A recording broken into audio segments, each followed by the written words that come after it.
Hello friends, कैसे हो आप लोग। आज मैं आपके सामने सीरियल के एपिसोड फर्स्ट एक्सप्लेन करने वाला हूँ। इस कहानी की स्टार्टिंग में हमें जैन नाम की लड़की को दिखाया जाता है जो एक लॉयर थी। वो एक केस के सिलसिले में कुछ स्पीच देने की तैयारी कर रही होती है। वहीं जैन का दोस्त डेनिस जैन से कहता है अगर ये स्पीच मैं दूंगा तो हम केस जीत जाएंगे। वहीं जैन की असिस्टेंट डेनिस से कहती है जैन ये केस अच्छे से लड़ सकती है। जैन की असिस्टेंट जिसका नाम निक्की था वो जैन की बेस्ट फ्रेंड भी होती है। वो डेनिस को वहाँ से बाहर निकाल देती है। जैन निक्की से कहती है मुझे ये केस किसी भी हाल में जीतना है। तो निक्की जैन से कहती है अगर चीजें तुम्हारे हिसाब से ना हो तुम शियल्क बन जाना। जैन कहती है मुझे एक केस लीगल तरीके से जीतना है। फिर वो दोनों बाहर आ जाते हैं। फिर जैन वापस अंदर आकर हमें बताती है कि मैं एक शियल्क हूँ। फिर हम फ्लैशबैक देखते हैं जहाँ जैन अपने कजन ब्रदर के साथ एक रोड ट्रिप पर जा रही होती है। उसके कजन ब्रदर का नाम ब्रूस बैनर था जो एक हल्क होता है। ब्रूस जैन से कहता है मैंने एक डिवाइस बनाया है जो मुझे अपने इंसानी अवतार में रखता है। फिर वो दोनों अपनी बातें करते हुए आगे बढ़ रहे होते हैं। जैन ब्रूस से कैप्टन अमेरिका के बारे में पूछती है। ब्रूस कहता है तुम मुझे हर बार ये क्वेश्चन क्यों पूछती हो, ये सब मेरे पुराने दोस्त हैं। तभी अचानक से कुछ अजीब सी चीज उनकी कार के सामने आ जाती है और उनकी गाड़ी नीचे खाई में गिर जाती है जिससे उनका एक्सीडेंट हो जाता है। जैन कार से बाहर निकल कर आती है। जैन के हाथ पर चोट लग गई थी। जैन ब्रूस को बाहर निकालने के लिए जाती है और वो ब्रूस को कार से बाहर निकालती है। ब्रूस उसे बाहर निकालने से मना करता है क्योंकि ब्रूस का खून जैन के हाथों पर गिर रहा था जिससे जैन के हाथों की नसें हरी होने लगती हैं और वो हल्क के रूप में बदलने लगती हैं। जैन वहाँ से भागकर जंगल की तरफ चली जाती है। अगले सीन में हम देखते हैं जब जैन की आँख खुलती है तो वो एक शहर के पास होती है। जैन एक बार के पास पहुंचती है। जैन जब अंदर जाती है तो वो वॉशरूम में जाकर अपने ऊपर लगा खून साफ करने लगती है। तभी वहाँ कुछ लड़कियां आती हैं। वो लड़कियां जैन से कहती हैं कि तुम्हारा ये हाल किसने किया। और वो लड़कियां जैन के बाल ठीक करने लगती हैं और वो जैन को मेकअप करती हैं। जैन उनसे कहती है मुझे तुम्हारा फोन चाहिए क्योंकि मुझे मेरे ब्रदर को कॉल करना है। फिर जब जैन बार के बार खड़ी होती है तो वहाँ कुछ लड़के जैन के पास आते हैं और वो जैन को परेशान करने लगते हैं। तो जैन उनके ऊपर गुस्सा होकर शियल्क बन जाती है जिससे वो लड़के बुरी तरीके से डर जाते हैं। तभी ब्रूस वहाँ आकर जैन को अपने साथ ले जाता है। अगली सुबह हम देखते हैं जब जैन की आँख खुलती है। जैन जब बाहर आकर देखती है तो उसे वहाँ कोई दिखाई नहीं देता। तभी जैन को नीचे से कुछ आवाजें आने लगती हैं। तो जैन नीचे बेसमेंट में जाकर देखती है जहाँ ब्रूस अपनी लैब में कुछ काम कर रहा होता है। ब्रूस अपने हल्क वाले रूप में था। जैन ब्रूस से पूछती है हम कहाँ हैं। ब्रूस कहता है हम मेक्सिको में हैं। तुम चिंता मत करो, तुम्हारे पेरेंट्स से मैंने बात कर ली। ब्रूस जैन से कहता है टोनी स्टोक ने मेरे लिए ये लैब कुछ सालों पहले बनाई थी। जैन कहती है हमारी टक्कर किससे हुई थी। ब्रूस कहता है हम जब हल्क होते हैं तो ऐसी चीजें हमें ढूंढ लेती हैं। जैन कहती है मुझे कुछ अजीब लग रहा है। ब्रूस उसे बताता है मेरे खून की कुछ बूंदें तुम्हारे शरीर में चली गई हैं जो बहुत ही खतरनाक है। जैन कहती है कि अब मैं मर जाऊंगी। ब्रूस कहता है मुझे तुम्हें अच्छी तरीके से समझाना पड़ेगा। जैन ब्रूस पर गुस्सा होती है तो ब्रूस जैन को समझाता है कि हम दोनों में जेनेटिक फैक्टर का एक अजीब सा मेल है जिससे हम इस रेडियंस को एब्जॉर्ब करके बदल सकते हैं। जैन कहती है क्या मैं भी अब हल्क बन जाऊंगी। ब्रूस कहता है मैंने तुम्हारे खून की जांच कर ली और उससे मेरा हाथ ठीक हो गया और अब मेरी बॉडी में एक साथ दो रूप रह सकते हैं। जैन कहती है मतलब मैं तुमसे बेहतर हूँ। ब्रूस कहता है मैंने तुम्हारे खून की जांच की है। फिर ब्रूस जैन के खून के सैंपल को खत्म कर देता है। जैन ब्रूस से कहती है मुझे वापस पहले जैसा बनना है। तो ब्रूस कहता है तुम अब बदल नहीं सकती। जैन ब्रूस से रिक्वेस्ट करने लगती है। ब्रूस कहता है कि ऐसा नहीं हो सकता लेकिन हम अपने दोनों रूप को एक साथ कंट्रोल कर सकते हैं अगर तुम मेरे साथ लैब में थोड़ा टाइम बिताओगी। जैन कहती है मुझे हल्क नहीं बनना, मुझे जैन बनकर ही रहना है। ब्रूस कहता है कि तुम अब पहले जैसी नहीं बन सकती। तभी जैन को कुछ होने लगता है।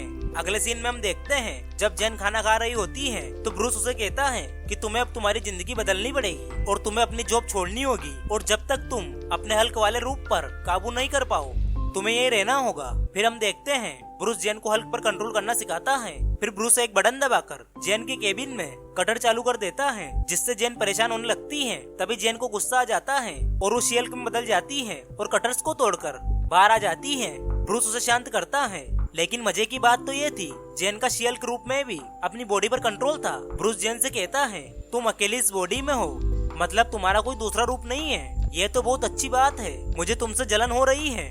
फिर ब्रूस अपनी बुक से एक पेज फाड़ देता है क्योंकि जैन अपनी बॉडी पर कंट्रोल कर सकती थी। ब्रूस जैन से कहता है कि तुमने एक टेस्ट पास कर लिया लेकिन अभी और भी बाकी है। शियल्क कहती है अगर मुझे जैन बनना है तो मैं कैसे बनूंगी, तुम क्या करते थे। तो ब्रूस बताता है कि जब मैं किसी जेट से गिरता था या कोई रोबोट मेरा होश उड़ाता था तब मैं बैनर बनता था।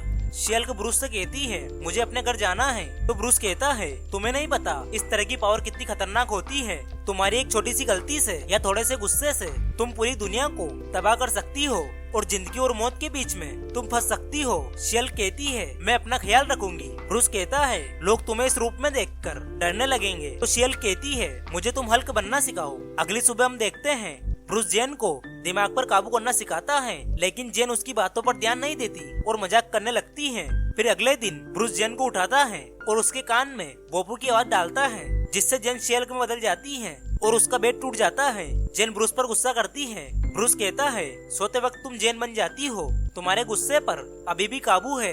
फिर हम देखते हैं ब्रूस शियल्क के लिए एक मजबूत घर बनाता है। ब्रूस और शियल्क साथ में योगा करते हैं। ब्रूस जेन को शियल्क के कपड़े देता है और ब्रूस शियल्क को चट्टान फेंकना सिखाता है। जेन बहुत अच्छे से चट्टान फेंकती है। फिर ब्रूस उसे बैलेंस करना सिखाता है। फिर वो चट्टान को तोड़ते हैं। शियल्क ये सब बहुत अच्छा करती है। तभी ब्रूस शियल्क को चट्टान से नीचे धक्का दे देता है, लेकिन शियल्क वापस से ऊपर आ जाती है। ब्रूस शियल्क से कहता है कि अब तक मैंने तुम्हें शियल्क के नुकसान बताए हैं, लेकिन इसके कुछ फायदे भी है। फिर हमें दिखाया जाता है ब्रूस शियल्क को अपने बार में ले जाता है और उसे कहता है हम अनलिमिटेड शराब पी सकते हैं और हमारी बॉडी बहुत सारी शराब हजम कर सकती है और हमें बिल्कुल भी नहीं चढ़ती। शियल्क और ब्रूस बहुत सारी शराब पीते हैं। वहीं अगली सुबह हम देखते हैं ब्रूस जेन को जूस पीने के लिए देता है। फिर जब ब्रूस जेन को ध्यान लगाने के लिए कहता है तो जेन ब्रूस से कहती है कि मेरी एक जिंदगी है और मुझे वहाँ जाना है। ब्रूस जेन से कहता है एक सुपर हीरो को ऐसी परीक्षाओं का सामना करना पड़ता है। जेन कहती है मैं कोई सुपर हीरो नहीं हूँ। ब्रूस कहता है हम दोनों दुनिया की रखवाली करने के लिए बने हैं, इसलिए तुम्हें काबिल बनना होगा और खासकर अपने गुस्से को कंट्रोल करना सीखना होगा। जेन ब्रूस से कहती है मैं अपने गुस्से पर अच्छी तरह से कंट्रोल कर सकती हूँ और जेन ब्रूस को शियल्क बनकर दिखाती है। फिर जेन वहाँ से जाने के लिए निकल जाती है। ब्रूस उसे रोकने की कोशिश करता है।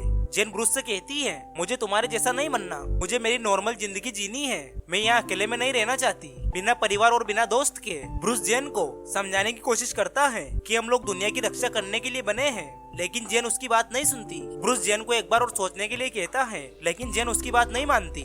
ब्रूस जेन की गाड़ी के आगे आकर उसे रोकने की कोशिश करता है। जेन गुस्से में आकर ब्रूस को कार से टक्कर मारती है, जिससे ब्रूस दूर जाकर गिरता है। जेन गाड़ी रोककर देखती है और ब्रूस के पास जाकर अपने शियल्क वाले रूप में ब्रूस को हिट करती है और ब्रूस को उठाकर दूर फेंक देती है। ब्रूस अपने दोनों हाथों को पीटकर शियल्क को दूर गिरा देता है। फिर शियल्क भी तालियां पीटकर ब्रूस को अपनी ताकत दिखाती है और वहाँ से जाने लगती है। तभी ब्रूस शियल्क को मारकर दूर गिरा देता है। शियल्क गुस्से में आकर ब्रूस की चश्मा तोड़ देती है। फिर उन दोनों के बीच में एक जोरदार फाइट होती है, जिससे ब्रूस का बार टूट जाता है। फिर वो दोनों मिलकर बार को ठीक करते हैं। ब्रूस शियल्क से कहता है तुम अपनी लॉयर वाली जिंदगी में वापस लौट सकती हो। फिर जेन अपने घर जाने के लिए निकलती है। जेन ब्रूस से कहती है मुझे माफ कर देना, मैंने तुम्हारे ऊपर हाथ उठाया। ब्रूस कहता है अगर तुम्हारा इरादा बदल जाए तो तुम्हारे लिए दरवाजा हमेशा खुला रहेगा। फिर जेन वहाँ से निकल जाती है। फिर हम प्रेजेंट का सीन देखते हैं, जहाँ जेन हमें बताती है कि ये मेरी हल्क बनने की कहानी है और इसके बारे में बस मेरा परिवार जानता है और एक मेरी फ्रेंड जानती है और बस आप लोग जानते हो और मैं सही थी और ब्रूस गलत था और मैं अब कभी हल्क नहीं बनूंगी। फिर जेन अपने केस के लिए चली जाती है। फिर जब जेन अदालत में पहुंचती है, जहाँ वो अपनी स्पीच देने ही वाली होती है, तभी वहाँ टाइटेनिया आ जाती है। सभी लोग उससे डरकर इधर उधर भागने लगते हैं। जेन एक टेबल के पीछे जाकर छुप जाती है। निक्की जेन से कहती है कि तुम्हें बदलना होगा। जेन कहती है मैं सबके सामने नहीं बदल सकती। निक्की कहती है तुम्हें अपना फर्ज निभाना चाहिए। तो जेन भी निक्की की बात मान जाती है और शियल्क में बदल जाती है। फिर टाइटेनिया और शियल्क के बीच में फाइट होने लगती है। टाइटेनिया शियल्क पर हमला करने लगती है। शियल्क टाइटेनिया को मुक्का मारकर दूर गिरा देती है और टाइटेनिया को गिरफ्तार कर लिया जाता है। फिर शियल्क वापस से अपने असली रूप में आ जाती है और इसी सस्पेंस के साथ ये एपिसोड एंड हो जाता है। और दोस्तों जल्दी हम आप लोगों के सामने सेकंड एपिसोड एक्सप्लेन करेंगे। दोस्तों चैनल को सब्सक्राइब और वीडियो को लाइक एंड शेयर जरूर करें। वीडियो को एंड तक देखने के लिए आपका दिल से शुक्रिया।